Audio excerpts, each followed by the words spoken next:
Dear students, now from the book, page number 145 to 147. Okay, and the title is Nepal's Birdman. The article is Nepal's Birdman. There are many new words which are difficult for you, and I am going to give you similar meaning and with Nepali meaning also. Okay, if you know the Nepali meaning, it is very easy to understand you. Okay, number one, affectionately.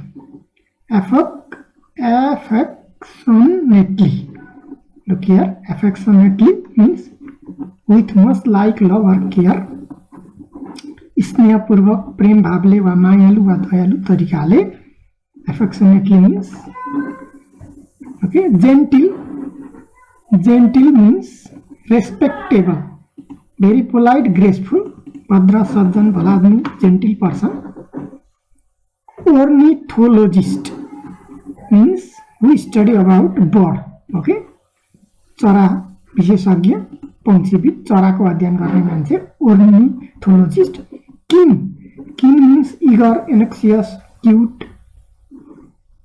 Okay, sharp, उत्सुक, गहिरो इच्छा भएको व्यक्ति. कुनै पनि कुरा जान्नको लागि विशेष चासो राख्नेलाई keen interest भनेको छ. गहिरो इच्छा भएको, गहिरो चासो भएको, चाख भएको. Coincidence means संयोग. Coincidence means संयोग. Drop out, a person who leaves school, college or university before completing his study. कुनै पनि पढाइ बिचैमा छोडेर चाहिँ पढ्न छोडेर स्कुल वा कलेज छोड्ने विद्यार्थीलाई ड्रप आउट भनिन्छ, बिचमा पढाइ छाड्ने. Bonded means emotionally and psychologically linked. Okay, psychologically means मानसिक रूपमा, emotionally means उत्तेजनात्मक रूपमै चाहिँ लिङ्क्ड, जोडिएको, बाँधिएको हैन, अत्यन्तै नजिकबाट सम्बन्ध गाँसिएको. वाइल्डरनेस, ब्यारन ल्यान्ड भनेको मरुभूमि, बन्जर भूमि, केही पनि उब्जाउ नहुने हैन, बाँझो भूमि जस्तो, मल नभएको. यसको उर्वर भूमिको अपोजिट हुन्छ यो चाहिँ हैन, फर्टिलाइजरहरू हुँदैन वाइल्डरनेसमा. ब्यारन ल्यान्ड, बाँझो भूमि. Ecology, the relationship between the living things and their environment. पर्यावरण. इकोलोजी भनेको यो जीव जन्तु र त्यसको वातावरणसँग जोडिएको कुरा हो. सजीव र वातावरण, पर्यावरण. एन्ड आइडेन्टिफिकेसन मिन्स रिकग्नाइजेसन, परिचय, चिनारी हुन्छ तपाईँहरूलाई. आइडेन्टिटी कार्ड हुन्छ तपाईँहरूसँग, परिचय पत्र. Taxidermy means art of preparing and stuffing the skins of animal bird. यो चराचुरुङ्गीको चाहिँ हैन प्वाँख, छालालाई चाहिँ तयार गर्ने एउटा कला हो यो हैन, ट्याक्सिडर्मी. हेभी मिन्स यसको गरम पनि हुन्छ, यसको मिनिङ गरम पनि हुन्छ. त्यहाँ फोर्सफुल, वेटी, भारी. हेभी रेन भन्ने अर्थमा हो, हेभी हेड स्ट्रिम भन्ने अर्थमा हो. यो मुसलधारे पानी, हेभी रेन भन्छ मुसलधारे पानीलाई. हेलिस्ट्रम मिन्स असिना हियर हैन, असिना वर्षा. Debris, waste, rubbish in large number, धेरै यो फोहोर मैला चाहिँ ठुलो मात्राको फोहोर मैला. डेब्रिस, खोलामा जब ठुलो बाढी आउँछ त्यहाँ पात पतिङ्गर होइन, बोट बिरुवा हरेक बगाएका कुराहरू, घर आदि उदि आउँदाखेरि यो डेब्रिस हुन्छ होइन, त्यहाँ बगेर आएका. बोल्डर्स, लार्ज रक, ठुलो ढुङ्गा वा चट्टान. बोल्डर्स. 16 नम्बर. ल्यान्डस्लाइड भनेको पहिरो, यो ल्यान्डस्लाइड पहिरो. फ्लोड, बाढी. फ्लटर, पखेटा फटकारेको, चराले चाहिँ उड्दा पखेटा फटकार्छ, फ्याट पार्छ नि, फ्लटर. प्याचिज भनेको धब्बा वा टाटाहरू, जस्तै बाघको चाहिँ भनेको स्ट्राइप्स हुन्छ होइन, तर चितुवा लेपर्डको चाहिँ के हुन्छ, स्पोट हुन्छ नि, स्पोट. प्याचिज भनेको स्पोट होइन, यसलाई स्पोट पनि भन्न सकिन्छ, SPOT. स्पोर्ट्स थोप्ला हुन्छ.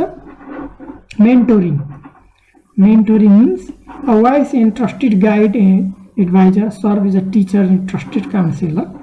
यो चाहिँ मेन्टरिङ गर्ने मान्छे चाहिँ हैन एउटा अग्र यो गाइड गर्न सक्ने मान्छे, सिकाउने मान्छे, किसिमले भन्दा टिचर पनि मेन्टर हुन्छ, तर तपाईहरुको साथी पनि मेन्टर हुन्छ, मेन्टरिङ गर्ने, सिकाउने व्यक्ति, सुझाव दिने, सल्लाहकार, mentoring.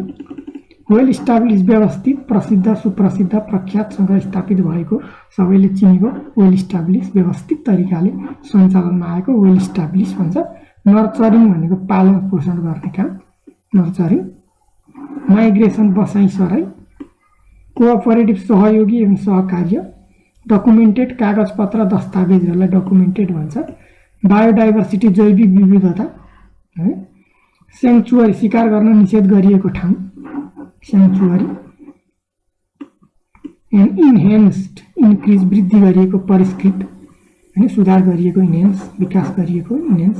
Passion strong feeling or emotion, जोस आवेग, प्यासन भनेको कुनै पनि कुराप्रति भित्रैदेखि मनैदेखि चाहिँ लागेको हुन्छ नि, स्ट्रङ फिलिङ हुन्छ नि हैन, प्यासन हुन्छ क्या, passion passion. And preservation means संरक्षण। Okay, and this much for today. Okay, I think you know something from this video.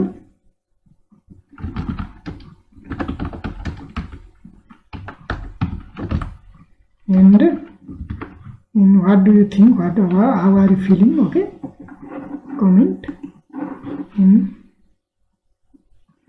यो भिडियो हेरिसकेपछि तपाईलाई कस्तो लाग्यो कमेन्ट गर्नु होला। मन पर्यो भने शेयर गरिदिनुहोस्, यानी कि सबै साथीहरूले पनि जान्नुहोस् हैन, ज्ञान बाँडेर बढ्छ। बाँड्दाखेरि बढ्ने एउटा मात्रै चिज छ, ज्ञान हैन। साथीलाई पनि सहयोग गरौँ, अरु सम्पूर्णलाई सहयोग मिलोस्।